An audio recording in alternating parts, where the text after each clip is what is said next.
I better use my strong hand. That has been on my StreamYard playlist for over a year now. Good evening, everyone. Welcome on in, and happy Tuesday. Is it Tuesday? Yeah, we are Tuesday.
Good evening, folks, and welcome back to Alien Addict. This is the show where we discuss all things UFOs and aliens to the paranormal and our pursuit into the mysteries of the unexplained. Welcome on in. Happy Tuesday, everyone. I think yesterday we made history, didn't we, with our Vlad video. Do you know what? I'm really chuffed. I can say I'm one of, God knows, only a handful of people that's actually uploaded something quite rare to Alien Addict. And I would like to thank everyone that came into the premiere yesterday. I actually premiered it when I was actually exercising at the time, and I was on my way back messaging you. Obviously the missus was driving, and but yeah, I actually caught the last 15 minutes of it, and I hadn't actually watched it until today. And I think I just want to do like a tiny little recap of the rare interview of Vladimir Tazinski. So yeah, I'm still on the hunt for these VHS tapes. Now I can finally convert it, and Vladimir Tazinski's bloody VHS tape didn't convert properly. It's the only one I had trouble with. And let me explain. So what I had to do was, I had to have two cables. So one cable was like the three inputs that goes into the back of the VHS tape into the start lead and back into my machine that can convert the VHS into digital. Cost me 210 quid, but I got it working. That's the main thing. So one cable would only work with the video format, but with no sound. So I had to buy another cable, which was like this S-video cable or something like that, which I had to plug in separately, and it would only pick up the sound.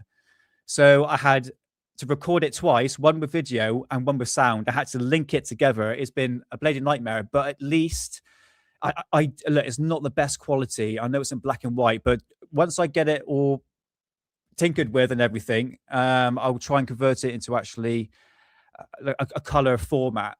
But it's the best I can do for now. But yeah, I was quite chuffed yesterday. It was like, yes, got one in. But anyway, let's go into Jack. So we've got quite a good episode for today. In terms of what we're talking about. So John Stokes, how's it going, brother? Nice to see you. Twisted Hippie, nice to see you. How's it going? Rick Clay. No, Ray Clay too. Sorry, mate. I'm gonna be doing an episode this year, sometime in like June, to do with Rick Clay. And every time I see your name, I just think of Rick Clay. It always sounds so similar. But yeah, how's it going, man? Nice to see you. Nice to see you. And Bob Nazar, nice to see you too. Oh, what's this? Linux. Is that? Yeah, Linux user. How's it going? So many books. Yes, do you know what? I need a bloody bookcase, mate. I am planning to get one, but I want one of those like Victorian bookcase. I love like Victorian layouts, like the wooden finish, like even like the 1960s sort of look. So I'm going to have that next to me. It's just I need to get rid of a couple of sofas before I can actually push my desk back. But yeah, it's stacking up, man. It's stacking up. I look after a while because I buy a book at least once a month, at least. But after so many years, it does pile up. So yeah, but nice to see you, man. Welcome on in and happy Tuesday. And One True Saxon, how's it going? Nice to see you. And thanks for being in chat yesterday. And obviously Bob Lazar. And everyone else that was in chat yesterday. Bob was in yesterday. Did I say hello to you, Bob? I can't remember. Hello, how's it going? She pop up. How's it going? Nice to see you. And Corbell's cat. How's it going? Happy Tuesday. Oh, do you know what? I keep thinking it's bloody Thursday for some odd reason. I don't go live Thursday. Isn't that right, Azuri boy? Nice to see you. How's it going? And I think that is. Oh, Mark G. No, not Mark G. Mark. I got it here somewhere. Oh no, it's Mark something, isn't it? Oh, reminds me, please. I need to. Goddamn YouTube. Rotary Matrix, how's it going? And Green Tea. Yes, Green Tea. I have your link already up, and I shall go into that. Hey, driving to hey, Nathan, pop in next week, brother. Don't rush, mate. Because I want to get Nathan on the show, preferably on the Friday, Nathan. I'll message you tomorrow with a date and all that, because I know our time zones all over the place. But mate, yeah, listen, don't text when you're driving and all that. But yeah, but catch us like sometime next week. So I want to get questions prepared and just do a little interview. I need to get more guests on the show. I need to do that. And I think good to start off with Nathan. But yeah, Nathan, I hope you're doing well, man. And all the best driving to work. Who's got Space Cow? How's it going? Mark Jeffrey. Right, I'm going to write this down. I have a list of all my regulars. Mark Jeffrey. Sorry, man. Mark Jeffrey. Nope, I spelled that completely wrong. Jeffrey. Fantastic. All right, Mark. Fantastic. I shall remember that. You're in my list, buddy. You're in my list. In fact, I'll make you a moderator as well, so you can post links and stuff like that. Once you Saxon, you're not a moderator. Okay. I tell you what, as I'm playing the video, I shall make you guys moderators because you're here pretty much. And you too, John Strokes as well. And Bob Lazar. How come it's not showing up? Huh. Okay. All right. I'll sort that out in a minute. So today, I'm just going to go briefly over. Yeah, I'm surprised by that. Okay. Don't worry. I'll sort that out. Don't worry. Leave that with me. Leave that with me. So yeah, if you got the spanner and you're a moderator, obviously you can control chat, you know, if you kick out the dickheads and all that, but you can post in the links as well, because that's only found out recently, that fact. If you're not moderator, you can't post in the links. YouTube's a bit gay, it doesn't really show it, but as long as you've got your spanner next to it, you'll be able to do it. But today, what I want to do is just briefly go over Vladimir Tyszyński's video from yesterday, because he makes a few key points that I want to go over, just to sort of spruce things up a little bit. In regards to this videotape, it has been on a circle around eBay, but no one's actually transferred it onto the internet. So this was obviously what you were seeing yesterday as a premiere was a world's exclusive, basically. So what I want to do is, I tell you what. No, what I'm going to do first. Green Tea, if you're in chat, I do have something here that. Where's it to? I've got to click a button. There it is. Way okay. Green Tea, you sent me a link earlier on. Where is it to? There it is here. Okay, right. So what I've noticed over the years, I've spent a long time looking to Vlad, over 11 years at least. When did I find Vlad? It was, yeah, around about the time I met my missus. So it's about 13 years ago. And yes, over the years, the videos have been coming out in stages. This one here specifically, if you can go back to where Green Tea's comment is, there you can find a link for it.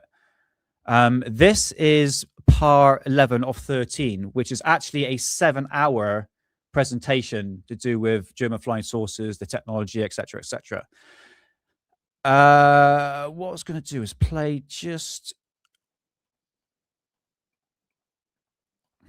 Yeah, I could just do that just for the minute. Just a couple of minutes, guys. Okay, so Vladimir Tyszyński, if you don't know, if you're new to Alien Addict, basically he's a German UFO or Nazi flying saucer researcher. Basically, what I do, but back in the early 90s and mid 90s, he was a Bulgarian physicist. So he actually have a background in physics and he can speak several languages. And he immigrated to America in, I think it was like late 80s, like 1986. And he was in a university, if I remember rightly. And then eventually he hit the circuits, the lecture circuits, UFO circuits, like conspiracies, truth movement. It's mostly to do with like mostly UFOs. You can see obviously you see a lot of examples of that on the internet. So he's basically what I'm doing now back years ago. So Vlad has been a great inspiration for me because I've been buying the books that he's been presenting here. Obviously, I've expanded since then, but he doesn't really bring up, and this is what I find quite interesting at the time. Hey, Sophia, how's it going? Nice to see you. Yes, puff away. Yes, I'm going to cut down today because it's reading for me, and I have my lovely, for goodness shake, 15 grams of protein. Yes, fantastic. So yeah, I'm on a. I got. I would say a lot of reading, but the AI gets a bit boring. But anyway, puff away, Sophia. Happy 429, 420. And yes, 429. Yeah. And yeah. Happy Tuesday. Happy Tuesday. Do you know what? Since me and the missus have been like really cracking down on what we're eating, my missus goes, it's really expensive to actually eat properly, like healthily. It's really annoying. I'm not going to talk about food, but yeah. Puff away, everyone, or pour yourself a nice cup of tea like I have here. So yes, anyway, Vladimir Tazinski, yes, he's doing what I'm basically doing now, and great inspiration for me to find books and to expand on the knowledge and the timeline of German flying saucers. But he's gone missing. Can't find him. I've got a video queued up. Yes, that is it. I just realized something. I'm going to have this queued up now because I want to play it. Because I think somebody actually found Vlad. Yes. Where are we to? Fantastic. I was supposed to play it last week and I didn't. I was going to wait until this came up. So, anything I can spruce on? Yeah, Vlad, that's what I was going to talk about. Vlad doesn't talk about Maria Orsic, which came from the time period of where he got his sources from, especially the photographs and the documentaries. I'm going to pause in between. I'm not going to dwell too much on Vlad today. Did a little bit bits and pieces because I've got some magazines to show you. Bit of psionics and stuff like that back in the 80s. Yes, just once again, these Tuesday shows just to prove that ufology just repeats itself. And all right, darling. All right, it's gone. I get a lot of cat hair in my mouth. Pussy hair, as one would say. Anyway, Vlad, my old mate, if you're listening, Vlad, please contact. It'd be good to speak to you about German flying saucers. Yeah, but at the same time, I will respect Vlad's wishes to stay out of the limelight, wants to continue with his life, whatever he's doing now, and I wish him all the best. But yeah, I will respect his wishes if he do so. So, God, how long has it been? What, 30 years now? So, I think the silence says it all. Really, it's a bit like what's the Queen's bass player? I can't think. John Deacon. Like, there's no interviews. He's gone out of the limelight since Freddie Mercury died. You know what I mean? Same sort of scenario. More advanced with the project. Anyway, in Bulgaria, we were told that the V1s and the V2s were all the Germans had. Hell yeah. Here is the V1 cross section. We're right with that. Yeah, anything with Vlad is fine. Yeah, I've played some long videos of Vlad. He's all over the place, but yeah, no copyright. That was my main thing when I actually uploaded the video yesterday. I was like, oh shit. But no, I think we're in the clear, Sophia. I think we're right. Here's the V2. That's all. Oh, I'll skip ahead here. Right. And then I started my research in some very hard to find books of this sort. Hitler's last weapons, Hitler's secret weapons, Hitler's vengeance weapons. Most of them are British books and are hard to find in this country. Secret weapons of World War II.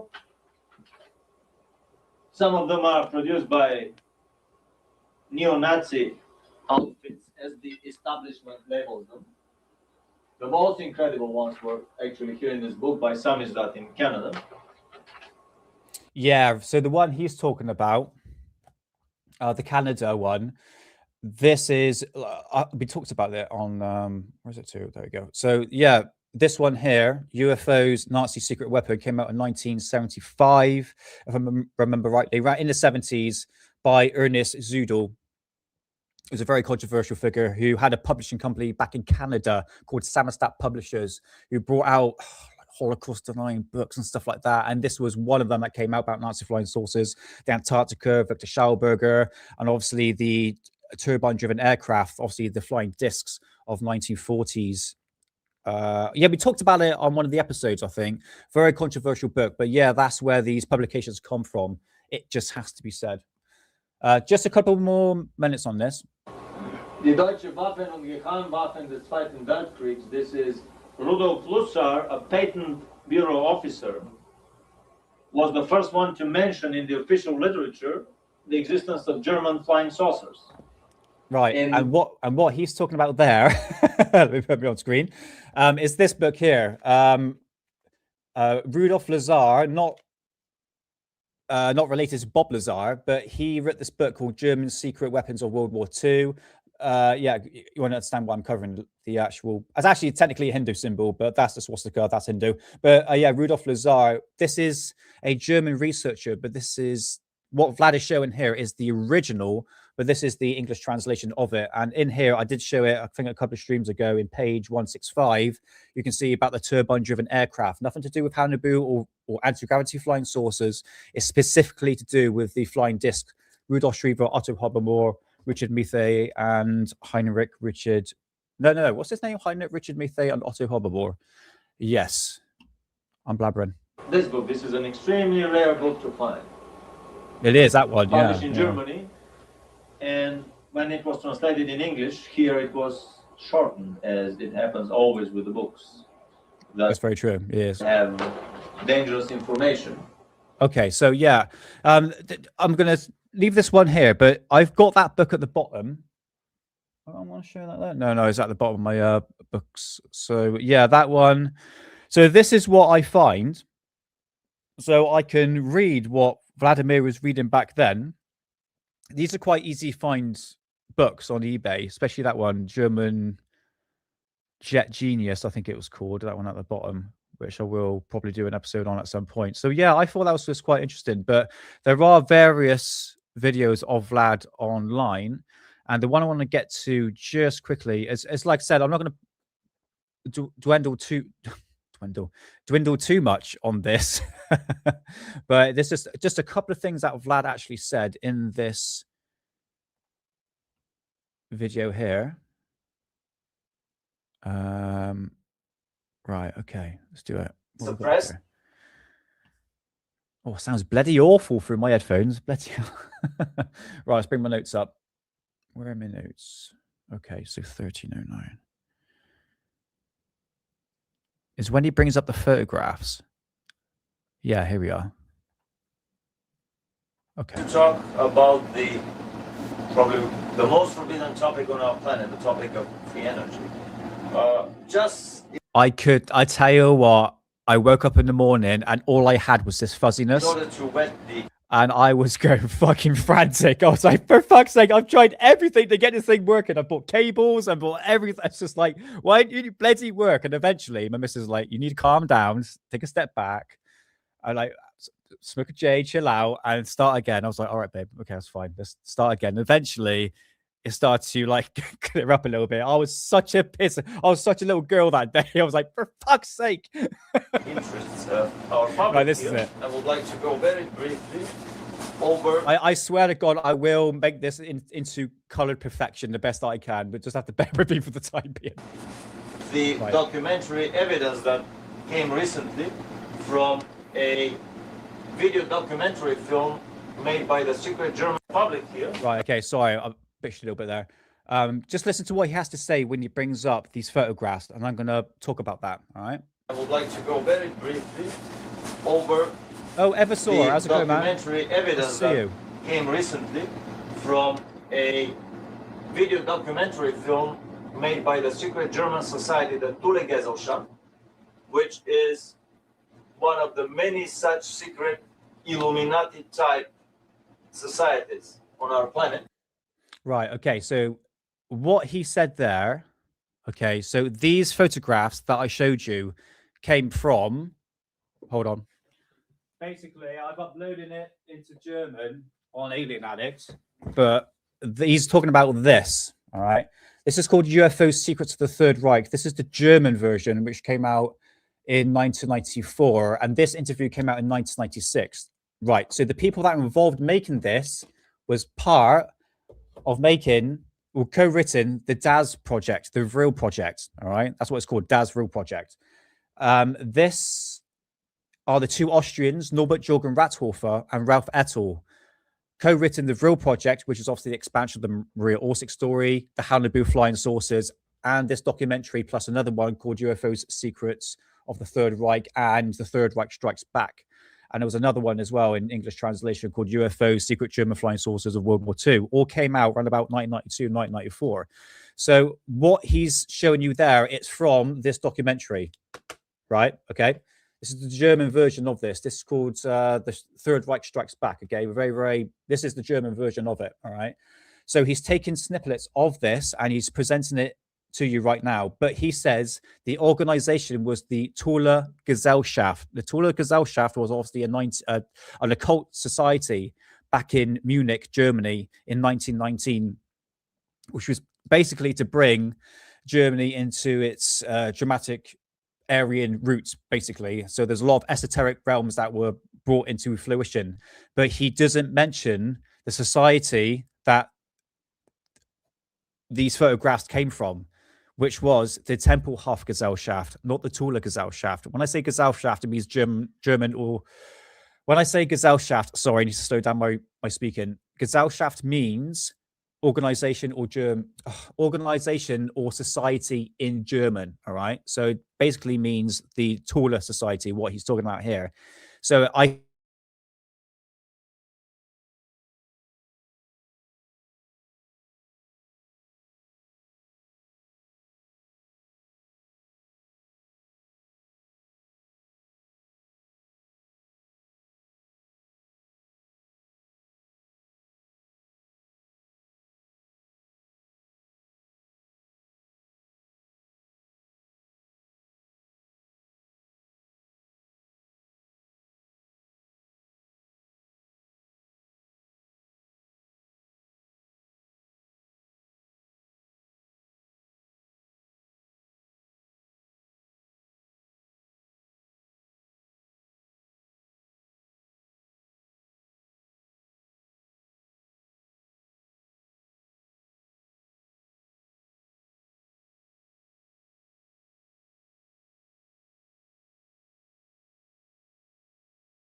I'm back. I'm back, everyone. Do you know what happened? The bloody cat knocked the Wi-Fi router off. Sorry. Yeah, sorry. That you damn cat. I knew he was jumping around everywhere. So yeah, sorry, man. I do apologize. Sometimes we have power cuts, but nothing actually went off. Yeah, sorry about that. You, mate, are in big trouble. I think you brought a mouse in anyway, but you said something really nice there. Winch's accent. You know, I do my best, brother. I do try my best on this one. At least to get the timeline together on this conspiracy, it's immensely. I find it fascinating. Look, it's German flying saucers, cracked anti-gravity, flying around in World War II, links to Antarctica. I find it immensely fascinating. Do apologize for that. Let's continue on because, like I said, he was talking about the Toller Gesellschaft or the Toller Society, where these photographs came from. No, it was actually the Tempelhof Gesellschaft, which was an organization, a bit like a publishing company as well, that brought out a number of publications back in the 90s talking about anti-gravity flying saucers. And this is what Vlad, I think he's been very, very careful of what he's saying here, because I think he doesn't want to say too much to give too much away about the society, because it's a very controversial society. I've done a few publications on it. The one when I talked about Maria Orsic and the 7 psychic sisters and all that, that's where one of the publishing companies came from. It took Tempelhof Gesellschaft, Norwich or Rathofer. I'm blabbering on. Sorry. Serving the same overall super terrestrial, extraterrestrial, and celestial management Element cut out. evil art that controls our planets. Let's call them the invisible Politburo of the planet. The Thule Society produced the film less than a year ago. It has never been distributed officially or shown on German television or anywhere else in the world. And I think this is the only copy of this film available in the United States. Here in a very beautiful drawing done by Jim Nichols in Phoenix, one of the leading artists. So what he's talking about there was from this documentary right here, UFOs, Secrets of the Third Reich. Is this the one Third Reich Strikes Back? No, I think it's UFO Secrets of the Third Reich. So this is where the photographs he said it actually came from, which was pretty much widely distributed throughout America. But this is the original Austrian one. All right. So, yeah, I think that's it on that one. Let's click play. On UFOs, we see the top model of the turbojet family of. I swear to God, the red potatoes are the best for. We had it the day after, and Mrs. loved it. She was like, "Oh, mate, they're proper beef dripping as well." I'm talking about food. Sorry. So this is the Belonzo Meet the Shriver craft, powered initially by 12 inboard BMW turbojet engines that were used for the Messerschmitt 262 plane, and later they developed a single donut-shaped turbojet engine. All of this material I've discussed extensively. Remember, this is, I think it was like the birth of the internet or the year after. So we're still using like cardboard cutouts and stuff like that. But if you see this photograph, well, this actual depiction of a flying saucer, quite actually well drawn, actually, as a picture. This is the V7. This is the discus craft. This was the last craft that were allegedly flown in 14th of February of 1945 in the Baltic. Apparently, it reached the speeds over 1,000 miles an hour. No, actually, correction, over 800 miles an hour. Reached an altitude over 16,000 feet. Yes, allegedly. This was created, like Vlad said here, Richard Methe, Giuseppe Belluzzo, Otto Hobbermoor, and Rudolf Schriever. All these 4 scientists came together to create this. Allegedly. When you mention anything to do with Vladimir, you got to say the word allegedly a lot. My initial TV shows and cable programs about German craft.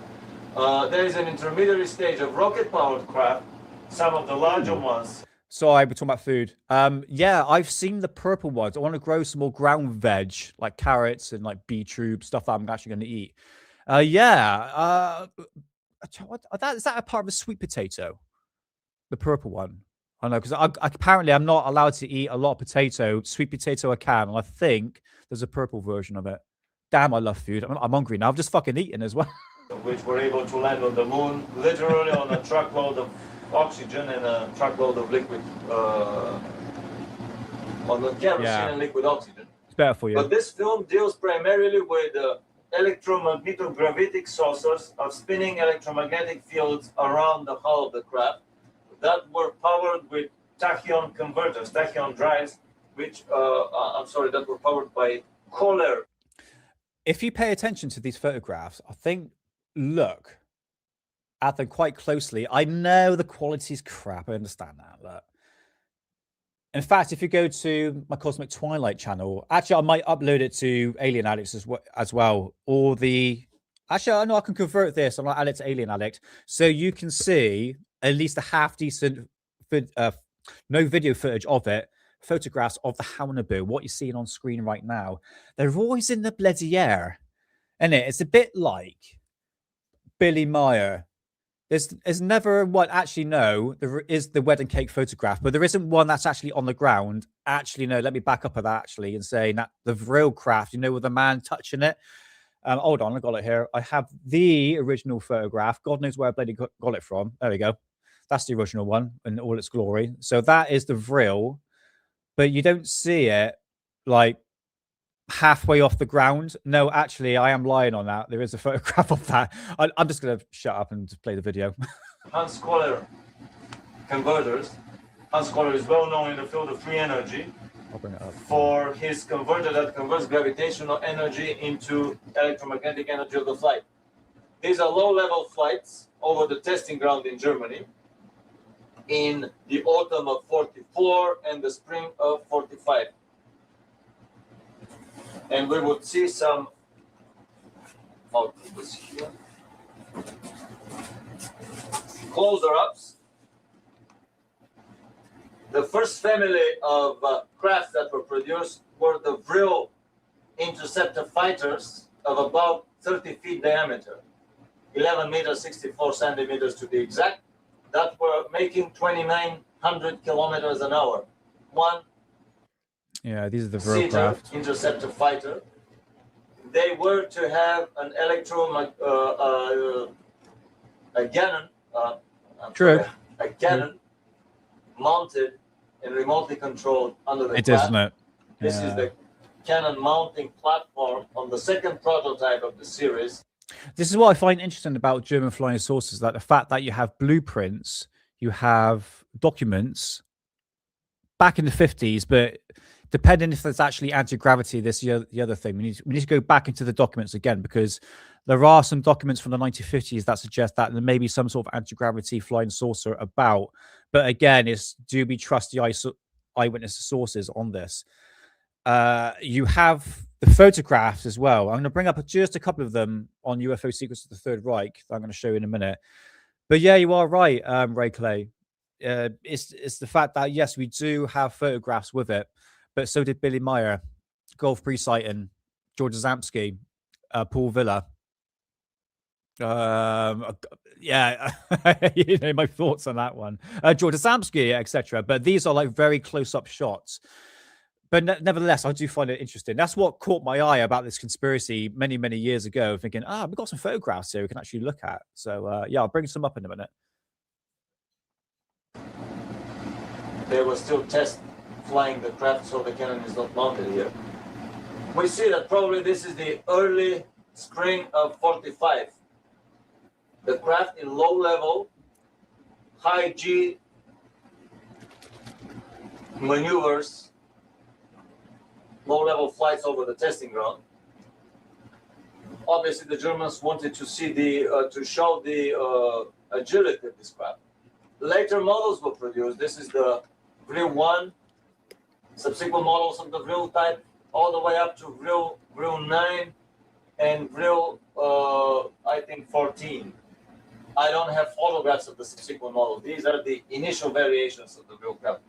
Here in this enlarged photo, we can see the head of the pilot, clearly visible through the transparent plexiglass cupola and his pair of sunglasses. These craft were definitely able to go beyond the atmosphere and into Earth's orbit. The next generation or family of craft that the Germans built Send them my way. I'll sort them out. were much larger. These were the much larger. Or just send them Vlad. They've got some pictures here for them. tank killer type craft of the Honeywell class. It's just, no, look at these like presentation of photographs all in one screen. It looks quite interesting. So yeah, these are the Hounaboo. These were the Panther turrets underneath it. There was one that actually, this bottom one here, you got at least some like trees and some bushes. You can see, you can tell distance. This is the problem with these photographs. They're very close up, but you don't see the landscape. Do we have buildings in the background? Is it an open runway? Is there a Ford Apache sort of aircraft hangar? That's what they're called back in the day. It's just like there's no context to what I'm actually seeing. It's just very blurry, crappy photographs. But again, it's like, hang on, go back. Twisted Hippie was saying, you know, look, reminds me of Billy Meyer. They were 75 feet. He spelled it wrong as well. Look, Hounaboo. No, it's Hounaboo. Hauebuen. How no, there's no N at the end. But no, you spelled it wrong. Hornibu. Oh, bless you, Vlad. Diameter about 25 meters in diameter, with one or Just a several couple more minutes on tank this. guns mounted on turrets underneath the craft. They were 3 stories tall, 30 feet diameter, 30 feet tall on the center axis, and they were weighing about 100 tons. A lot of skeptics have raised the issue, well, this couldn't be a more stupid idea of hanging a heavy 15-ton gun tank turret under a UFO. It would never fly. Well, actually, the power of these anti-gravity tachyon drags was so immense that it was able to lift this heavily armored with steel plates craft in the air. The weight of the craft was about 100 tons. And we see here different photographs. 100 tons. Fucking hell, man. That's heavy. Of these craft in flight with different models of tank turrets. We were able to identify the model of the gun, the model of the turret, the model of the tanks these turrets came from. This is okay, right. Let's just skip ahead here because you mentioned something else that I might be able to talk about. What's that? 440. It's my definite belief that these are real photographs. Some experts were able to identify the model of the gun. These are high velocity, high power, long muzzle, tank guns, 75 millimeter. Very good point you made there, Twisted Hippie. They look just like George Adamski's flying saucer, doesn't it? That typical brim of the hat flying saucers. My personal opinion, well, there's two ways you can look at it. Two ways you can look at this. One, these are real photographs we're seeing here. Or two, the people that created the story of the Haunebu real flying saucers, which I fundamentally believe came from Norbert Jorgen Rathofer and Ralph Ettel, the two Austrians that co-written the Vril project and this VHS tape as well. In fact, a number of, actually 2 documentaries back in the early 90s promoting the Haunebu and Vril flying saucers. Maybe they got the inspiration from George Adamski. Obviously, that was back in the 50s, 52 specifically. And this publication didn't come out. Everything you're seeing here, technically in the late 80s. So you do have a 30-year gap in between to sort of create this story. I don't know. I'm not too sure. Like, I remain open-minded about this topic. But the more I kind of look into it, I mean, I avoid the internet in terms of finding sources of information on this because it only gets you so far. I need to find the original photographs, the original blueprints, and the only way I can be able to do that is find the original people that created the story. I asked Grok, what can I do to start this investigation? And they said not to do it because you're dealing with allegedly far right, neo-Nazi sort of things here. I don't know that specifically because I haven't read all the publications. We're talking about the J's here, the J word. I don't know. I just don't know. It's just what people are saying about this society. But I don't think I've ever, and anything I've talked about was nothing about the J's.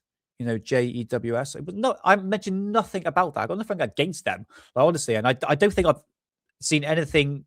Maybe it's in one of the publications, because remember, there's like 14 publications. I've only gone through like 2. You know what I mean? So I don't know. We'll probably get to it at some in the near future, but I just don't know where to start from. But it's finding these original photographs. But going back to your original comment here, yes, they look very much similar to the 1950s and 60s. So there's 2 ways you can look about that, man. But yeah, very, very good question. Very good. Millimeter times 70. The length of the gun is 70 times the caliber of the gun. High power, high velocity guns produced at the end of the Second World War. And so, I mean, I have absolutely no doubt in my mind that these craft were flying, that they were test flown and then taken down to the South Pole. Some of them went in orbit around the Earth. This craft was able probably to go to the moon because it had sleeping compartments on the top 3 stories, on the top 3 levels of the cabin here. You don't need a sleeping compartment of a craft that can circle the Earth in 2 hours. What for are you going to sleep in the craft when you're going to move from base to base in 2 hours? You don't need to sleep in a bus, in a city bus that covers the city in 2 hours. Okay. All right. Well, what's he going to bring up here? I got a timestamp here. God knows. Anyway, I don't want to dwindle too much on Vlad here. But if you want to go check it out, it's fully uploaded to Alien Alex. Yes, exclusively to Alien Alex, which I uploaded yesterday. So there we go. It's just called Vladimir Kaczynski, Nazi UFOs and the Illuminati Conspiracies. And I think the date was 1996. I've got a videotape here, actually. So a little look. Yeah, I did have a look. There's nothing on here. But I'll tell you what I am going to bring up. Just a couple of photographs. Yeah, this is the original videotape. Anything Vlad that comes on eBay, I don't care what the price is. I'm bloody buying it. Because I don't think people got the capacity to actually convert videotapes to digital. And I'm pretty much not even halfway through my UFO things, which eventually I will upload to Alien Alex. Absolutely. But it's always that copyright issue, isn't it? So anyway, let's just check out this. So if you go to my Cosmic Twilight channel, which is my other channel, which I'm probably not going to do anymore, to be honest with you, because yeah, I mostly deals with the trails in the sky, and I'm very like not even 50-50 on this matter anymore. But yeah, all these documentaries are probably going to actually most likely put over to Alien Alex, and this is called UFO Secrets of the Third Reich. Again, this was by the two Austrians from that society, the Tempelhof Gesellschaft. Look at these photos. All right, there's one hovering off the ground. Okay, I know it's not that good quality, but hopefully my VHS copies, which actually have 5 of them, I'm going to see which one's the best one and can try and get the best quality that I can. Clear evidence that there were advanced electronic eyes and ears. He looks like a bloody Yeti, doesn't he? Kind of looks like Brian Blessed. No, got a bit too far on that. No.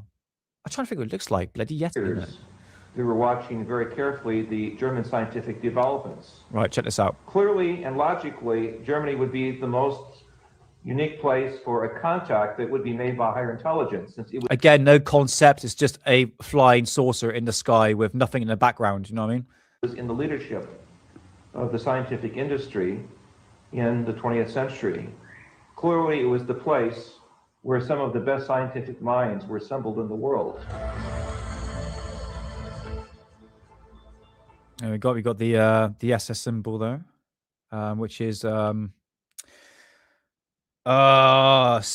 isn't it? Is the Sigrun, which is the sign for victory in German. Can we really disregard the possibility that there was an alien influence or contact at work at that boom, time? there we go. This is the one I'm talking about. Look, there's actually one. I would say this is the real flying saucer, literally hovering off the ground, isn't it? You do see some motion blur. You do see trees and landscape in the background, which I find quite interesting. But yeah, I'll put a bit bigger for you. Hey, once you Saxon. Oh, thank you, Vlad Money. Appreciate, mate. Yeah, oh, mate. Thank you so much, brother. Yeah, much appreciated. Yeah, any donations is much helpful. I don't monetize Alien Alex. A lot of people say I do, but I don't, honestly. It's just pure love for ufology and to educate you as well, guys. Remember that. If I didn't enjoy it, I won't be here. You know what I mean? But no, honestly, I'm going to call you Vlad then, once you Saxon. No, thank you for the donation, brother. Much appreciated. It is, yeah, it's very, very kind of you. And I try and give you the best drumstick on earth. How's it going, brother? Nice to see you. How's it going? But yeah, once again, One True Saxon, thank you so much, man. It's much appreciated. Thank you. Have I missed anyone in chat? I think that's it. Yes, definitely book money or bookcase money, I would say. About bloody time I need one. Is stacking up now. I showed my mate from boot camp my videos, and he was like, fucking I'll get a bookcase for Christ's sake. It's only cheap. I'm like, yeah, I want a specific one. Anyway, this photograph right here, look at it. I want to see a better quality. In fact, what I'll do, let me transfer a VHS tape tomorrow, maybe this one. It might be better quality. I'll take a screenshot of it and I'll put it on the post on Alien Alex. We'll talk about it on Friday's show. Yeah, so there we go. Oh, some more photographs here. Hold on, just finish off. What could this structure, photographed on the Friel testing ground in the autumn of 1943, possibly be? A Friel 7 engine. So remember, hold on. Let's bring it up. That photograph, right? That there I have no idea what I got it from. I got it from the internet somehow, because it's not in my publications anywhere. I did a reverse image search, cannot bloody find it. I'm going, where the hell is it? It was just years ago, donkeys years ago, when I first got started. This is allegedly, with quotation marks, the original photograph. What I'm about to show you here, there's only 2 photographs of this. This is the first one, that one there. Being tested. For it. Possibly.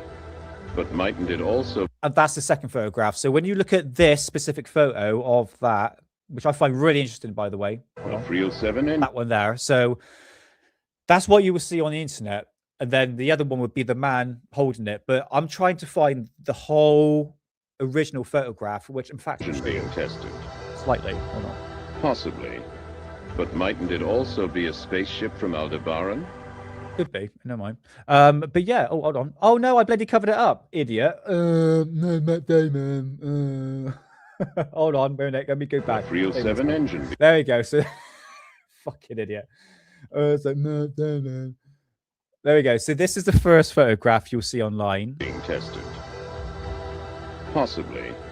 But mightn't it also... And that's the second photograph you will see, but you don't see the full shebang photograph. But...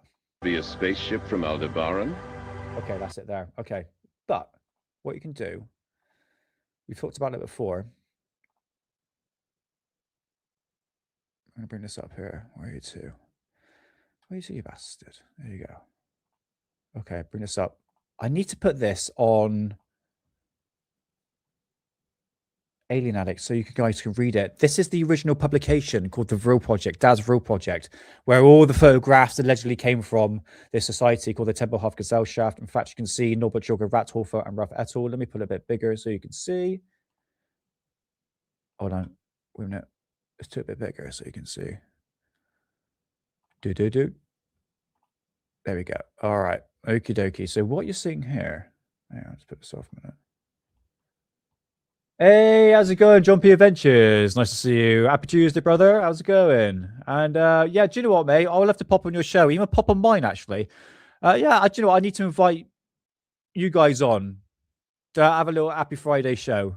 As a favor in return, because I've been on your channel. I've been interviewed by you as well, John. So yeah, we'll see, man. We'll see. Yeah, anytime, man. Same to you, brother. Same to you. So this, the Vril Project, which I have a copy of right here, but this is the original PDF file from 1992. And to see there, Norbert Jorger Rathofer and Ralph et al., part of the Tempelhof Gesellschaft.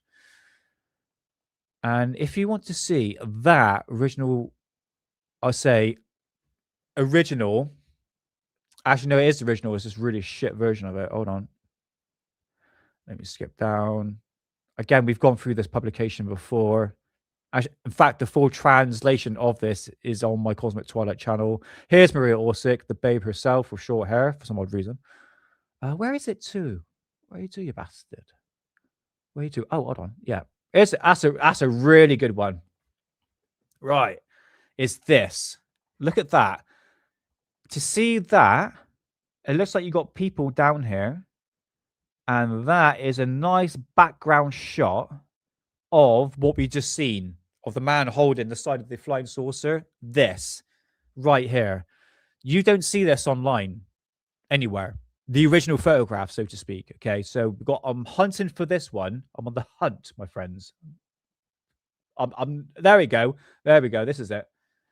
That is the original crappy copy of a copy of a copy. Is a look, we're dealing with the early 90s here. It's not exactly, you know, copy and paste stuff on like Windows XP or anything like that. So here we have, let's zoom in a little bit, the man with, you can see it there. Okay, cool. Just double checking. Yeah, the man there holding that flying saucer with a car in the background, and obviously the flying saucer is on this tripod. But you can make out, you see the background there, and you got a bit more leeway. Let's go back a little bit. There we go. You can actually see it's taken from far away, but you're just seeing a very crude cutout of this. I want to see the original photograph. In fact, I will show you the original photograph in its all crappy little form. Hold on. See, I know these things. There's no way of getting away from it. Hold on. Let's bring it up. Okay, let's bring I see these things. I'm like, oh, I know these like books and stuff like that. Let's bring this back up. Through to that one there. Okay. Oh, hold on. UFO 6 was the Third Reich. Because once you get me going, I'm going. That's it. There's no stopping me. Here we go. That towards the end of the Second World War, Germany was in possession of a secret weapon which displayed all the typical characteristics of a UFO. Wait for it. Our quest for German UFOs has been extremely difficult. We gathered together mysterious reports and stories. There we go. Right. What I can't really see it properly. See that photograph? I put my cursor to it. That's the original photograph. And that to the side right there. I see that book, that blue book on the side. For years I was going, what is that bloody book?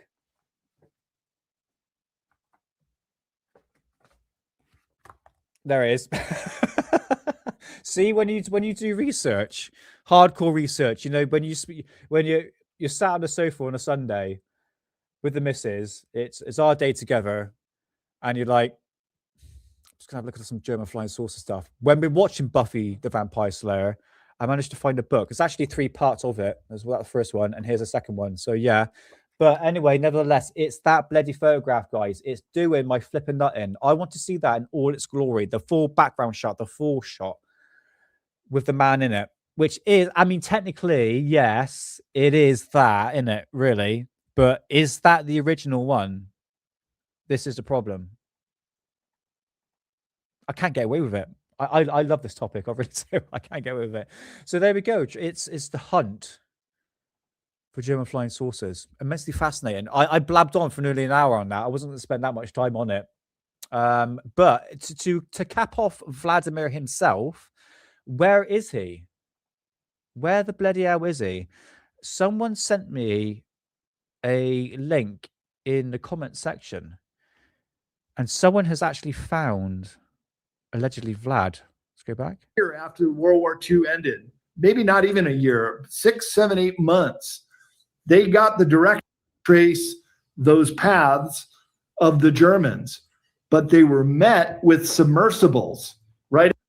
Oh shit, I need to find the comment. Hold on, guys. Michael Sala, I'm a bit 50-50 on the guy, let's put it that way. I'm not going to say nasty things about him. But he just may have some wacky ideas, isn't it? Oh god, where am I going to find it? Bollocks. Poop. Fanny. I'll wait for it, guys. I've got to find a timestamp for this one. Do you know what people has been actually posting a lot of in the comment section? It's to do with the bloody Billy Meyer stuff. They're like arguing about Billy Meyer. Oh, timestamp 3106. Thank God for that. Thank you, YouTube Studio. 3106. So here is a snippet from Michael Sala being interviewed by, just being interviewed by someone, and the topic of Vlad comes up. All right. These Orion files, they do say they do come back, and this is also what Terzinski is saying too in some of his speeches. He was one of the first English-speaking journalists from the Soviet Union and Russia to go over a lot of these documents. He's still alive, and we're trying to make contact with him. Brother. Oh, really? You've Hold on, let's go back again. But yeah, we've got so much to talk about. Oh my god. Alive, and we're trying to make contact with him. Oh, really? You've found him? I mean, because I've been trying to find him for a while. Robert Suffer found him, but I don't think he wants to talk anymore. But he is still alive. But he's been an amazing source, and some of what he was saying, Michael, about 10 years ago when he was giving his last talks, is that the Russians and our American or Western counterparts finally did ally with the Antarctic Germans. And that's kind of the secret space program part of it. They were doing Nachtwaffen, we're doing Solar Warden, but there's some overlap there. Yeah, the guy at the bottom, yeah, it looks familiar. But yeah, I think Michael Sala talked about German flying saucers. I think, I'm telling you what, because Friday show, I'm going to be talking about Phoenix Light. So maybe do it another time. Might just do a video on it at some point.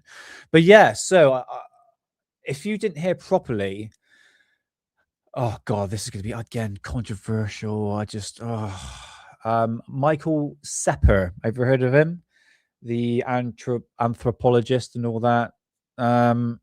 Look, whatever you want to think about him, that's absolutely fine. I'm not going to speak ill of the guy, but when he talks about Vlad before, German flying saucers, obviously Hannibal Vril, the Vril Society, Maria Orsic, he's only touched upon about 5% of the whole conspiracy. And yeah, that's it. Science Evidence Fringe, yeah. And I think a lot of stuff he talks about can be taken out of context, but is put forward as actually being true. Now, I don't know if if German flying saucers is actually true or not. Again, I'm not going to shit on the guy or anything like that, because he's got a decent following and they can get very angry, like another group of people I'm not going to talk about, where you talk ill about them, not even being ill, just like disagreeing with them. Again, it's a bit like Twitter drama. It's just like it just attracts the wrong people, and like, I just stay away from that stuff. So I'm just being very collective of what I'm actually saying here.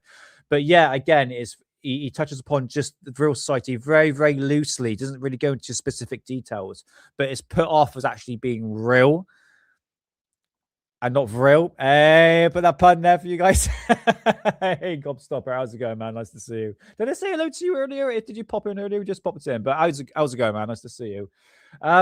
Yeah, so look, I don't want to shit on the guy, but I would be very skeptical what the guy actually says, especially when you're wearing a Aryan t-shirt that says the word Aryan. I'm not joking. Across it, it's going to give off the wrong fucking idea.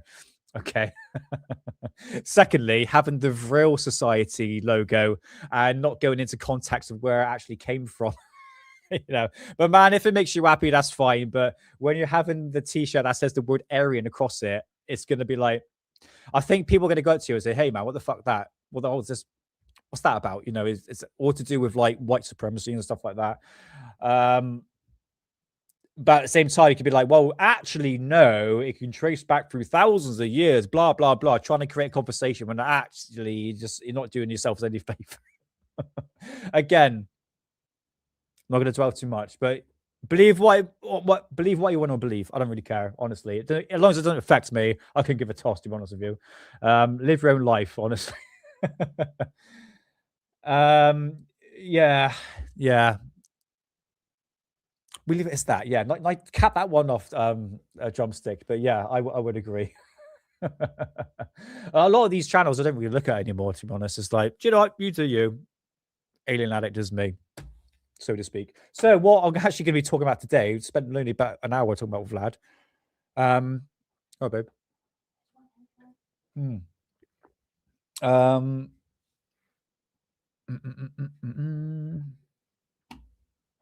Oh, that was it. Rotary, my friend. You put in the comment section, Mr. Shut the door a bit. Cheers. Mr. Underbelly. What are we doing for next Wednesday show? What are we doing for Wednesday show? I forgot. I think it was like mysteries or something like that. So he uploaded this video, one of the earliest UFO films from 1950, the Mariana footage. Mariana, yeah, I think that's right. Do you know what's surprising about this? Believe it or not. Hold on, wait a minute. Oh god, protein shake. Yeah, here's a go, Ray. This is what you put in earlier. In regards of hiddens, I must shout out obviously his bloody logos in the background. Now you can see this specific video footage was from the 50s, did get brought up in Project Blue Book. Now, Project Blue Book was the disinformation campaign to discredit UFO sightings of swamp gas, seagulls, hence this video right here, etc., etc. That's where the debunk, pretty much what Arrow is today, really, when you look at it. So, like, what's fucking changed in the last, like, 50 years, so to speak. But this video footage specifically is supposed to be seagulls, according to Project Blue Book. I can't remember. It's one of the live streams I've done on it back last year. This video footage got brought up in one of my magazines, and Project Blue Book said this was actually birds flapping in the sky. And I would have to admit, there's one thing I've learned now about, especially like big birds. I mean, birds in general flying through the sky. When it comes to video footage, now we're dealing with the 1950s here. You see, even like today's footage, flapping. You see it like it's blinking. And that is a tell sign that is a bird in the sky. It's just from my observation. All right. So what I'm going to do, we're going to bring this up. Mr. Underbelly, this is for you.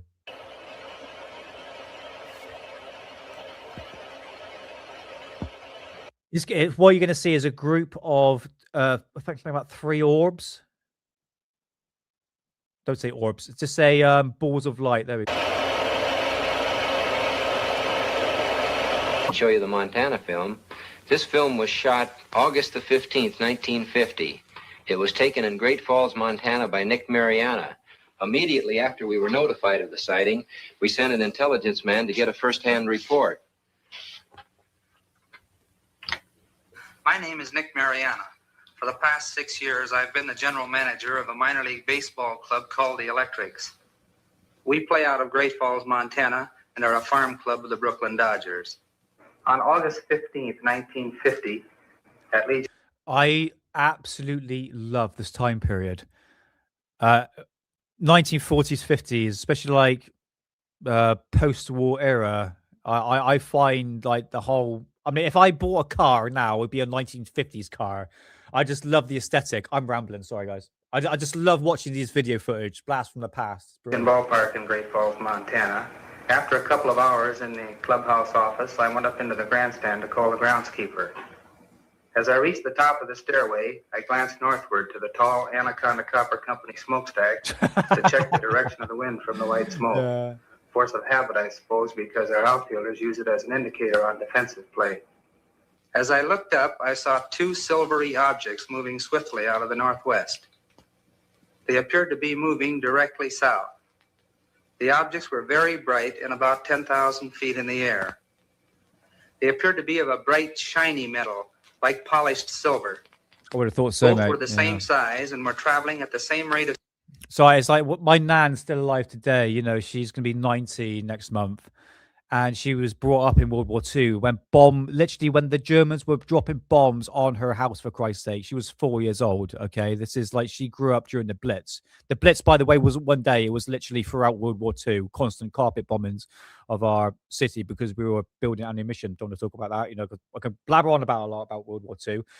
Just find the whole concept interesting alone. But even she said back in the day in the 1950s, which she would have been, I think, an early teenager, says there was a sense of community. There was a sense of pride, even throughout World War II as well. That is just gone, you know. I quite like that sort of 1950s America, like the family unit. Is it what they call it? The nuclear family or something like that. It was just like bringing up a family, kids, good job, house, wife, etc. Just that concept alone I find fascinating.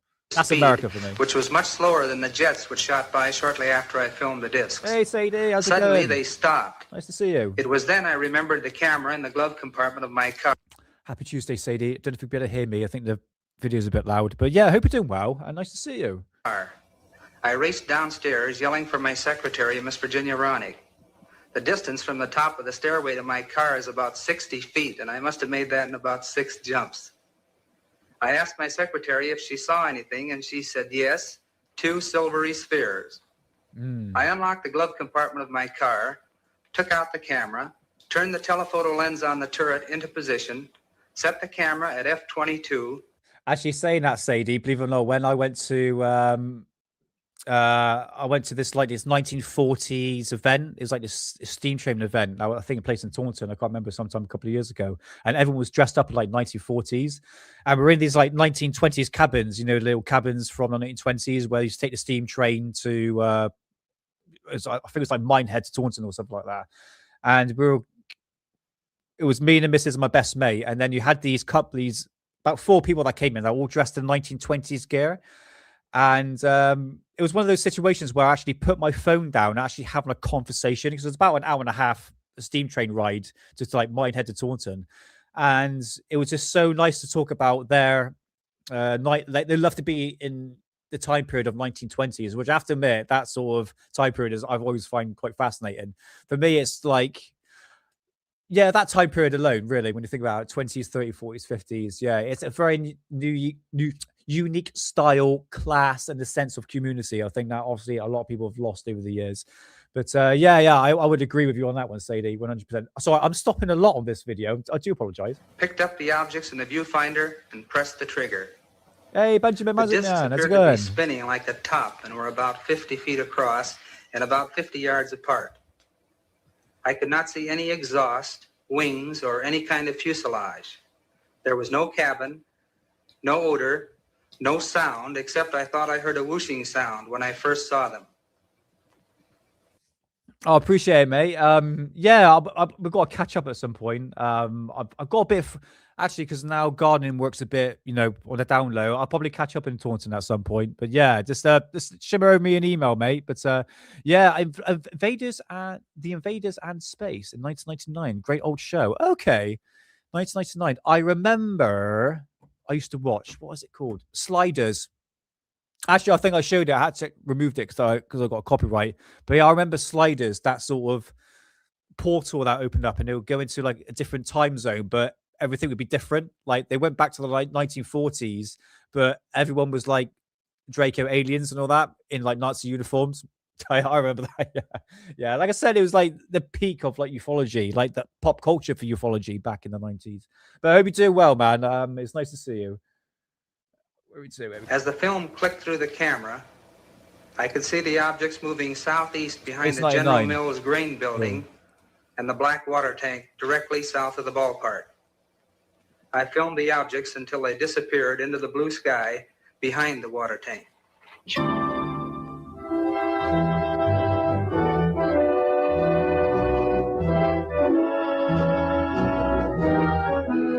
Yeah, the parties, they had people dressed. Yeah.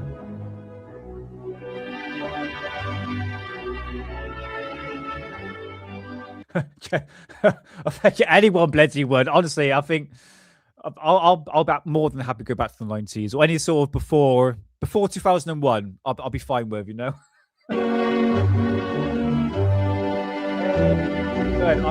This is the Montana. All right, before we play this, Planetary Protector. Nice to see you, man. Love your thumbnail. That's awesome. Hello, humans. Welcome on in, and happy Tuesday to you, brother. Nice to see you. And welcome into the show.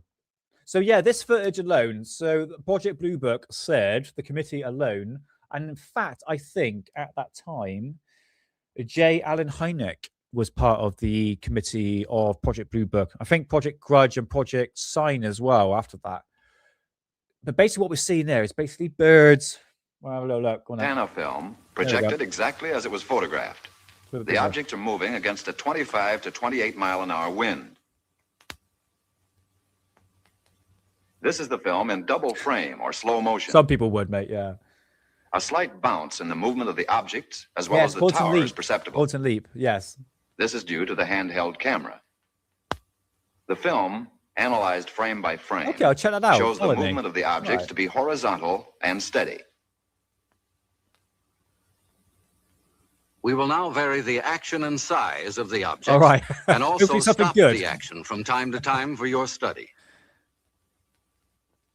We have just made a jump cut in the film to an enlarged size and reversed the action. Right, can we see flickering? It looks quite stable in terms of objects. Let's have a look. You are now seeing the objects exactly as they were photographed, but from a closer perspective. Hey, how's it going, man? It's XOXO. Nice to see you, brother. It's going all right. Yeah, it's now uploading videos. We had a bit of a downturn back in November. It was very disheartening what YouTube was actually doing. I'm not going to talk about it, but yeah, it was very, very disheartening. Thank you, YouTube. But no, it's actually doing a lot better since uploading videos. I'm actually seeing percentage going up, which is quite nice. But yeah, I think I've got my foot in what I want to do now. But happy Tuesday, man, and thanks for your kind words. Much appreciated. Let's have a look at this footage. Let's bring it up. Analysis reveals that the objects are not balloons, nor any kind of known aircraft. Ooh, I'm The not images are very sure. different from those produced by any kind of birds at any distance. The shape, brightness, speed, rectilinear path, steady motion, and separation rule out various forms of optical atmospheric mirages or cloud reflections. Comprehensive. Oh, go back to your comment, man. Yeah, Sliders was fun. You know, I haven't watched that in a while. I can imagine it being like really cheesy 90s, which is right up my street. Do you know what? Come to think about it, we've been dealing a lot with like the 90s the past couple of months, like looking through magazines and old publications and stuff like that. So yeah, it's very 90s themes on Alien Addict the past couple of years. I gotta check out Sliders. And what's the other one there? Blackie S7. Okay. Not your typical sci-fi as a small kids. Okay. And if it was small kids, I'm like, fucking. Unless it's Stranger Things, that's different. That's different. But yeah, I'll go check it out, man. But yeah, Planetary Protector, nice to see you. And yeah, first time here, welcome in. Yeah, we're nice and chilled, man. Here on Alien Addicts, what we do, we like to look back in the past of ufology. If you're new to the channel, you're probably thinking, we do talk about up-to-date stuff a little bit, but it's mostly going back to the past, God, 80 years. I mean, hence, you go have a little look at my books and publications I got here and everything. So we look back in the past and see what ufology was saying back then compared to what it is now, which was the main theme for the show, which I haven't got there yet. So just finish off this because I've got to bring the magazine up. That was analysis has eliminated meteors and other known natural phenomena. The possibility of airplane reflection has been carefully studied and ruled out. Last October in the... Fantastic. Yeah, okay. That was that footage. Now, apparently, was supposed to be seagulls. I'm not too sure. I'm going to be honest with you. There's, I mean, 25 miles an hour, that's quite slow, I have to admit. But again, a perspective from ground level to what it is up, I don't know, 1,000 foot up in the sky, the perspective might be a bit different. But yeah, I mean, that was apparently debunked by Project Blue Book back in the 50s, wasn't it? So yeah, interesting footage nevertheless. Thank you, Hidden Underbelly, for giving me. Well, he's probably stolen it from somebody else, isn't he? Oh mate, right. What I'm gonna be talking about today, just briefly, because I'm just gonna do an hour and a half today, guys. So got another bloody hell, 18 minutes or something like that. Is this magazine right here? I'm gonna bring up. Because it mentions about psionics and stuff like that. I think I have to skip over a few things. Might bring it up back on Friday's show. Now, I want to talk about Phoenix Lights on Friday. So this magazine right here has a number of really interesting articles in this, okay? So this is from... I've got to be really careful with this one because it's not in the greatest condition. This one here, you can see. And what's... Actually, I got it on the screen, bloody idiot. Wow, blow the bloody thing up. We better see it. Right, on here, UFO Universe. Yes, and this is back in September of 1988. And what I find quite interesting, in fact, it does mention about Reagan fears of a UFO attack. And do UFOs cause earthquakes and global disasters? Abduction crisis alert. Proof US has crashed discs and alien bodies. Ooh, spicy stuff that we've heard 1,000 times before in ufology, isn't it? You see how history repeats itself in ufology. It's the main thing for Alien Addicts. It's education, man. You know what I mean? If you're new to ufology, you just don't know these subjects. It's all new to you. So, but anyway, it's a learning curve, isn't it? For you and me. But anyway, this has some interesting articles into this map. I'm talking about my wording down a little bit. Strange phenomena. Camera took picture of bell-shaped UFO of its own accord. This apparently, that one there, is supposed to be a bit like a Mike McCandlish style flying saucer that apparently was developed in the 60s by the US government. And that right, Spirited Kenny. Nice to see you, man. How's it going? Nice to see you. Nice to see you. No, 1988. Is it 88? Hold on. Let me go back.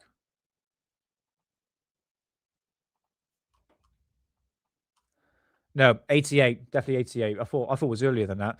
But yeah, this photograph right here, very interesting. I think might be dealing with a Billy Meyer case here. I don't know, but it's very good, isn't it? This is what I mean by German flying saucers. We need something like this, seen in the sky, like colored and everything like that. Oh, Planetary Protector, nice. Oh, mate, thank you so much for the $10 super chat. Oh, thank you so much. I can't stick around long, but sub for future events. Oh, mate, mate. Honestly, make it a bit bigger so you see my face. Thank you so much for the donation. It is much appreciated. So yeah, I upload 2 videos a week, plus I go live Tuesday and Friday. Friday I go live at 9 o'clock British time. So I think that's, if you're in America, it's like 4 or 5 o'clock, something like that. But I'll put the show up beforehand so you can get notified. But thank you so much for the donation, man. It means so much. It's much appreciated. Thank you. And yeah, welcome to Alien Addict. Everyone's all welcome here, man. But yeah, thank you so much, man. But obviously you can't stick around, but enjoy the rest of your day, and I hope to see you Friday, man. Yeah, all the best, and thank you for the sub and the kind donation. Thank you. Right, let's bring up. Oh, thank you. It means so much to me. I tell you, I learned a lot over the past year, I have to admit. It's how to make the show entertaining, because look, there's so many UFO channels that do the same thing, and what can I do on Alien Addict can be a little bit different. Blast from the past by looking through these magazines. Hell yeah. And you too, man. All the best. And take care of yourself, brother. So yeah, this magazine right here from 1988. Oh, no, it's a bit bigger so you can see. Here we go. And what is it saying in here?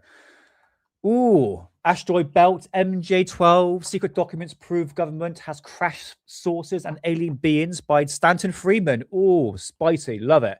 Aerial encounters with UFOs, an interview with Martin Caden. Is that right? Kaede, whatever. Hidden stories of flying saucer mysteries, part 2, UFOs, Earth changes, and arrival of the new age. That's one of the have I got it here? Yeah, we'll see anyway. Starseed, blah, blah, blah, blah, blah, blah. Arrival from another planet. A lot of stuff I'm not going to be talking about on here, but what I will be talking about is UFO crisis in the UK. Yes, abductions, contacts, hash-ups, and counterclaims. Sorry, my bad. I thought it said someone else then. And obviously another one, Reagan, what does he know about UFOs? So here we go. Birth ufology. Actually, no, because we've run out of time, I'm going to skip that. Look, that bloody, it shows up again. That bloody toy. Remember, guys? I keep bloody seeing it. Look, a fucking thing. What is it called? That is it like one of those Jewish toys? What is it called? Is it Hanukkah or something? I fucking don't know. Anyway, yeah, Stanton Freeman, man. It's a shame that he's gone so young. But yeah, you can come up to a lot of skeptics and absolutely shit on them, not literally, but literally verbally with his knowledge on ufology, I have to admit. But dearly missed, absolutely. Oh, it's 3 p.m. Central. Oh, well, it's what time is it here? 10 to 10 in the evening at the moment. That's Stilton, mate. Well, oh no, Stanton, the goat. I don't know what that is, to be honest.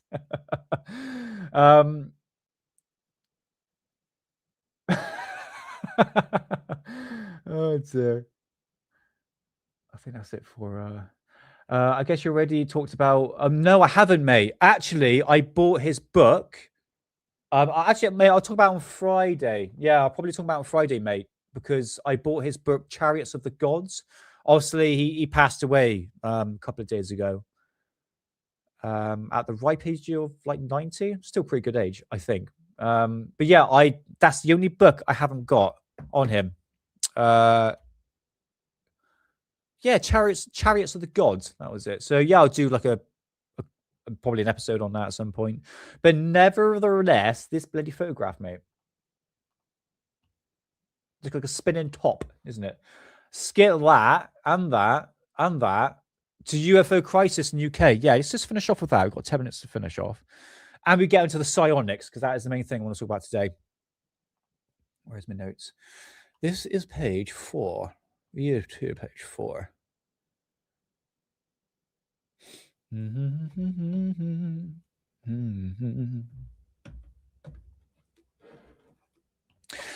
Okie dokie. Right, before I do anything else, I need to shove some of this up my nose. Don't worry, it's not Charlie. It is Sanex Soother. Because of that time of year when my bloody nose, my sinuses, plays up. They say once my tooth is removed in a couple of weeks' time, it should stop my sinuses, hopefully.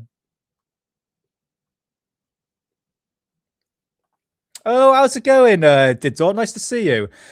Are you in? You look very familiar, actually. I recognise you from somewhere, but yeah, how's it going, Dorothy? Yeah, I reckon. Where did I know that from? Dorothy, yeah, I recognise you, Dorothy. But yeah, welcome on in. It's nice to see you. Welcome on into the show. Yeah, I recognise you from somewhere, Dorothy. But happy Tuesday. It's nice to see you and welcome on in. So yeah, what we're looking at today, UFO crisis in the UK. What's been going on here?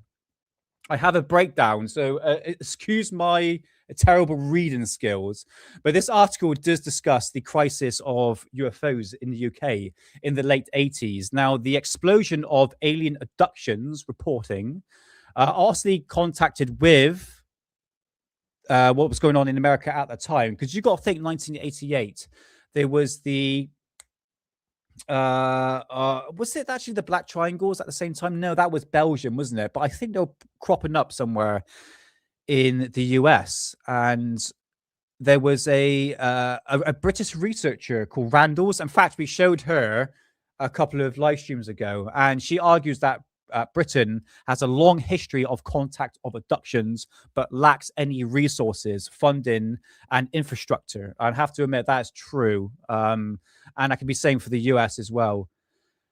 So yeah, her name was Jerry Randalls. No offense, but she kind of looked like a wallpaper when we saw her last week. When we saw her. It's the 90s. What do you expect?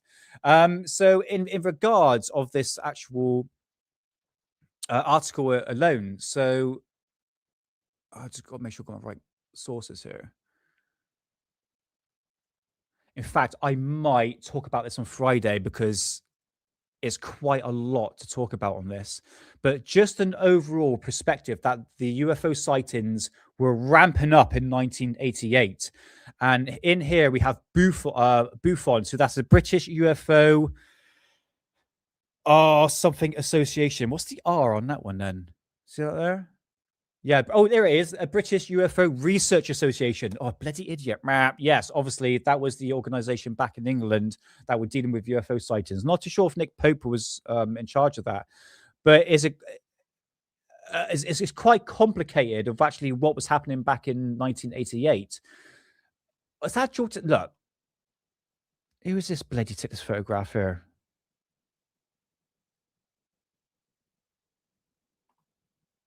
Yeah. What can I say about this? I think I'm going to be honest with you. I want to talk about this on Friday. Yes, I'm going to talk about the Phoenix Lights, or I could do this on next Tuesday. But back in the day, you did have a frequent escalation in UFO sightings in England. Balls of light, disc-shaped object. If I remember rightly from this article, I believe they were actually triangle objects as well. That's starting to come to fruition in 1988, as well as in Florida as well. I think this article right here, which I'm going to bring up another time, A Shocking Truth, Ronald Reagan's obsession with alien invasion. He brought up a number of times in his UN talk that the fact that we might have a extraterrestrial invasion from another world, something like that. Don't quote me on that one specifically, but he was very obsessed with UFOs and aliens and the potential alien threat. Hence what we see now, isn't it? It's like nothing, like nothing's new in ufology. Honestly, it's like, like, do you know, I'm scratching. Like, honestly, when people say, "Oh, have you heard about this case? Have you heard about that?" It's like, yeah, 1,000 times before, you know. But this is the thing when you look back through these magazines, and I think, to be honest with you guys, I'm not going to dwell too much. It was supposed to be the episode on this, but I talked about Vladimir Brzezinski too much.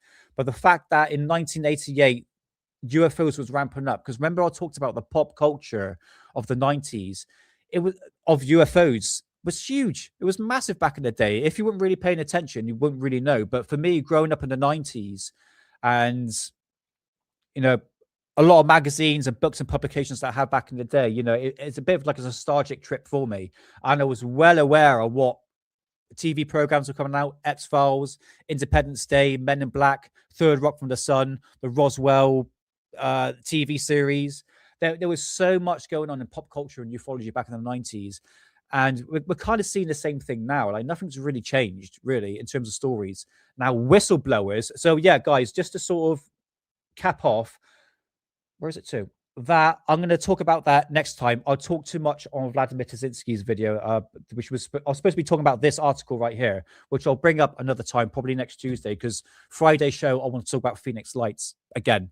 So in terms of when we look through these magazines, what is ufology saying back then? So we've done 1950s, we've done the past couple of months, really the 1990s, isn't it? That sort of time period. Looking back through our magazines, see what ufology was saying back then compared to what it is now. And this magazine here that I just showed you right there, which I haven't talked about, from 1988, is the same stories. No, I've got to bring this up because it's the theme of the show. Psionics, the contact of aliens through consciousness. Here it is here, okay? It's worth going through, okay? Because it's not a full-blown article, but this is what I really want to talk about today, just briefly. So leading experts tell you how to talk with space beings. All right? Like, what's changed? You know what I mean? You know, we're talking about psionics now, the contact with extraterrestrials through a consciousness level. So let's see what it says here. Oh man, do I really want to read this? I know I'm going to screw my words up on this one. Let's just go through just to see. So it says, the Book of Space Contacts offers several methods which might enable you to become a UFO contactee and actually communicate with an occupant of these silvery disc-shaped objects. You will learn that talking them up, that's their quotation there, means how psychic communications can bring you closer to them and how a simple meditation can be successful used to talk with friendly space beings. Oh my God, shock. I was like, nothing's changed, guys. Furthermore, it is even possible to communicate with extraterrestrials masters by constructing a device which should cost only here we go, only a few $100 using the simple electrical equipment that can be found in any stereo store. You've got to be fucking kidding me. Sorry for swearing. Also learn how to identify space aliens how are said to be walking among us right now and discover exactly their purpose on this earth. Warning, these are those aliens who mean harm. Oh really? The serpent race is the beast of the Bible, and they should be avoided at all cost. Over 60 types of aliens are coming to Earth, and the Book of Space Contacts, I'm going to buy the book, contains a large section describing fascinating and highly incredible face-to-face confirmations with many of these strange beings from the far reaches of the universe. The Book of Space Contacts is totally unique, really, and is fully illustrated and meant for the individual who is looking to expand his consciousness and reach out to an attempt to develop both psychically and spiritually. Yes, I read that all right. See, guys? Do you understand what I'm talking about? That the fact that, oh, how's it going, Scrober? Nice to see you, man. How's it going? Nice to see you. That the fact that ufology, me old cock and balls, repeats itself, doesn't it? Oh, yes. You know, in terms of like psionics and using our psychic connections on a consciousness level to actually communicate with these aliens, it's nothing new. 1988, do you know what I mean? In fact, I've got one here. I'll probably bring up another time. I got quite a number of UFO magazines dating back for the past 70 years, back in 50s, 60s, also talking about this. I think one in the 70s as well, that the fact that using your consciousness, meditation, that was the other thing I was talking about that. Stephen Greer talked about that. Meditation, CE5, as well as Ryan Graves as well. Is that right? Ryan Graves? I think I'm screwing. No, it's not Ryan Graves. Who's the other guy that does the sky thing? I'm screwing up their names now, isn't it? What's their bloody name? Is it Ryan Graves? Anyway, he was on News Nation with the egg thing. That I need that book. Yeah, I tell you what. What's it called again? Let's zoom in a little bit. let's look for it now. Shall we have a little look? The space of contacts. Let's have a little look. Let's go to eBay, which is my own, the first place I go to. All right, eBay. What was it called again? The contact. Oh, hold on. Did I say that right? The book of space contacts. Let's have a little look. Let's bring up eBay up. Let's bring this up here. I've already forgotten it already. Fucking idiot. Oh God, I even spelt the bloody thing wrong. Oh, book of space. Don't look at my typing, it's terrible. Space contacts. Jesus Christ. Book. Right, let's have a look. Timothy Green book. Book of Space Contacts, first print. Ooh, guys, I think we got it. Who is it by?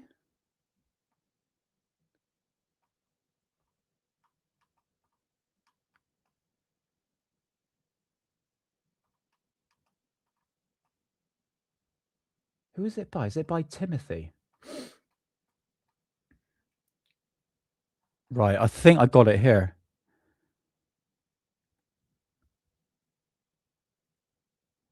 Ooh, this looks actually interesting, actually. Tell you what. It's not a book. I think this might be it. Timothy Green, Beckerley, book of Space Contacts, first print, 1981, Global UFO. Space beings given scientists a key to unlock cosmic mysteries. $70, approximately £51. Add another £30 for the £30, I should say, for the postage and package. All right, well, I'm going to save that. Who actually wrote this book? No. Okay, well, I'll do further research into that because I quite like to get that book, to be honest with you. Right, I think. Oh, how's it going? Albino from Oz, 1975. Nice to see you, man. Nice to see you. Happy Tuesday. I think that is going to be pretty much it for today's show. Let me just go through just to see if I've got anything else to bring up. I think a lot of it I want to say for Friday's show. Yeah, okay, I tell you what, I'm going to leave it for Friday's show. So Friday shows, guys, is like the long show, okay? Which is like the 3-hour long show that I just bombard you with much information that I can. I would just like to thank everyone that's been in chat, and I'd like to thank One True Saxon and Planetary Protector for your kind donations. I'd like to thank both of you. It's really as much appreciated. Yeah, I get very humbled when people give you donations. It's like, I have to tell them what I say. It's just like, oh, I'm just like, thank you. So yes, back on Friday, what are we going to be talking about? Give me like literally 2 seconds. Bring this up on screen right now. And is this the Phoenix Lights? Yes, we're going all the way back. Once again, back to the 90s, to 1997, on that fateful day in May, was it June? I can't remember. We're going to be talking about the Phoenix Lights. Go through the footage, the eyewitnesses' testimonies, also the debunk side. Because remember here on Alien Addict, guys, oh no, we don't stick to an echo chamber. We look at both sides of the story. And it's up to you, yes, you, whether or not you think it's actually real or not. Because I think one of the debunks of this, that the fact that it was just basically flares around the mountaintop, basically. It kind of looks like flares, but anyway, we're going to go for it on Friday at 9 o'clock. So there we go. Phoenix Lights, back it to old cases once again. So yes, if you're new to Alien Addict, we deal with old cases. We look back in the past 90 years, even probably more than that, of the history of ufology. I mean, primarily dealing with a lot of books and specifically magazines, like I was supposed to be talking about today, but bloody didn't I? But anyway, we've got plenty of content to show. So if you like what you see, please like and subscribe. It'd be much appreciated. And we'll catch you on Friday for another live show. So I'd like to say thank you to Bob Lazar. Thank you so much, man. Corbell's cat. Trini Max, sorry, man. Did I see you earlier? Probably didn't say hello to you. Apologies, but I hope you're doing well. And hopefully catch you Friday. Yes, with Phoenix Lights. We're back at it. Sadie, nice to see you back again. And Scorber, nice to see you. Ray Clay 2. Green Tea. Ray Clay. I'm screwing up words now. Twisted Hippie. Rotary Matrix. And Bino from Oz. Nice to see you as well. And Godstopper. John Strokes, Drumstick, and Science Evidence Fringe. Oh, and Woo Riggers. I just call you Will. Nice to see you, man. Hello from Florida. Sorry, man. I'm actually going to end the show now. I do apologize. But come catch me on Friday at 9 o'clock because we're talking about the Phoenix Lights. So, yeah, it'll be good times to be ad by all, as one would say. So, like I said, if you like what you see, please like and subscribe. It'd be much appreciated. And we'll catch you on Friday at 9 o'clock for another live show. 9 o'clock GMT. So, if you're in America, 4 or 5 o'clock. Anyway, I'll put the show up beforehand so you can hit that bell button, whatever people do. So, until next time. Believe none of what you hear and only half of what you see. I'll see you Friday.